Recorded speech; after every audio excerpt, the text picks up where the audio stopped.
G'day beautiful people, welcome back to my channel. I thought I'd take a little bit of a break from grinding the shit out of Destiny 2 to bring you another universal build that I have in my collection.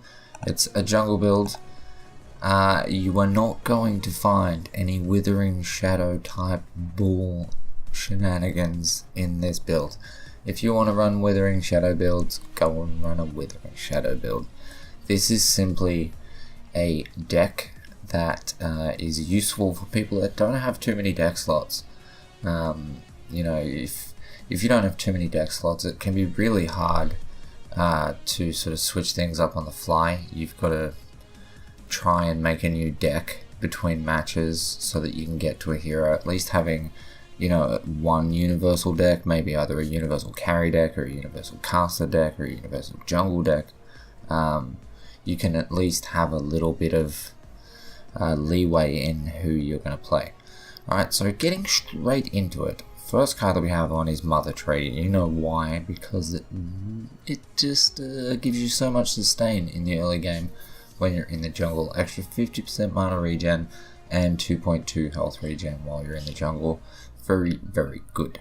Then we have Flame of Zekken, which has been nerfed a little touch, but it's still a very, very good card if you want to go ahead and use it. So I feel like it should be in any jungle growth deck. Then we have Growth Totem. This is something that you're going to want to go for as soon as you can if you intend to run this on your full build. Now, there is no, I should just state now, there is no one set build within this deck. Okay, there is a multitude of different things that you could go for. For example, like Vital Waters is in there for when you have a rampage, for example. You know, there's different things for different people. Okay, so it's Growth Totem is going to be something you want to get as soon as you can afford it to start getting those power and max health increases every minute. Then we have Tyrant. After 5th jungle minion kills, gain 200 max health.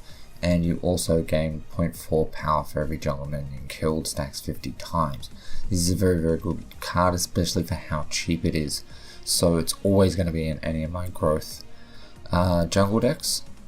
And we have Veil Stepper. The main reason why we have Death on this build is for Veil Stepper. It is extremely good and it's quite cheap.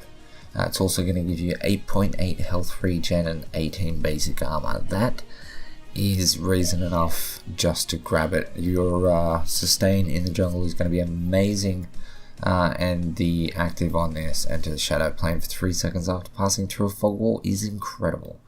Then we have Apex Predator. Grants a stack of 0.6 power when damaging enemy heroes, stacking up to 50 times. At max stacks, gain 18 ability armor. It's a little bit sort of niche, but I feel like it's a pretty decent card, and we had room, so I thought I'd chuck it in there. Then we have Vital Waters, as I said, 325 health, 6.6 health regen, and an increase to your healing by 15%. So this really works really well on Rampage, as I'm sure a lot of people know, and that's why it's in there. Then we have Thunder Cleaver, 17 power, 22 basic armor. It increases your cleave damage by 50%, and it also has the active in which it deals 100% basic damage to nearby enemy units. Same as Thunder Cleaver was before. Brilliant card. Maybe not all game, but then again, maybe it might be alright. Then we have Shadow Dancer. You all know what Shadow Dancer is. You've been caught by a Shadow Dancing contest before. Then we have Unbroken Spirit. Heal for 3% of max health per second for 4 seconds after being hit by hard crowd control. This can be very good on a lot of junglers. Obviously, it's dependent on whether people have hard crowd control on the enemy team. But it is a universal deck, so it's in there. Then we have One of the Tribe. Gain 15 power for each nearby allied hero. Technically, as the jungler, you're probably going to be around members of your team, so you're always going to get use out of this. How much is dependent on how many people are there. Gives you quite a lot of power and a lot of health. Then we have Vampiric Blade, just because I think it's a really, really good card. So why not just chuck it in? This was another one of the cards that I just threw in because I had space. So We have Jungle Assassin to do extra damage to minions. We have people laughing in the other room. Then we have Wealthy, which actually, this has been on there forever, and I don't know why it's on there, because Wealthy, take this moment, is absolute garbage. So we're actually going to take that off, and we're going to put, we've got Lifesteal on there, which it's up to you whether you go Lifesteal or maybe you change it and go for Mana Generator. Obviously you're not going to go multi-shot because you're not going to have any ranged junglers, but you could easily go for Mana Generator if you wanted. In Vitality, we may as well be putting this into something else. The problem is that we're looking for something that is universal. So what I would probably do is go for Armor Aura, because that is not only helping you but helping your team.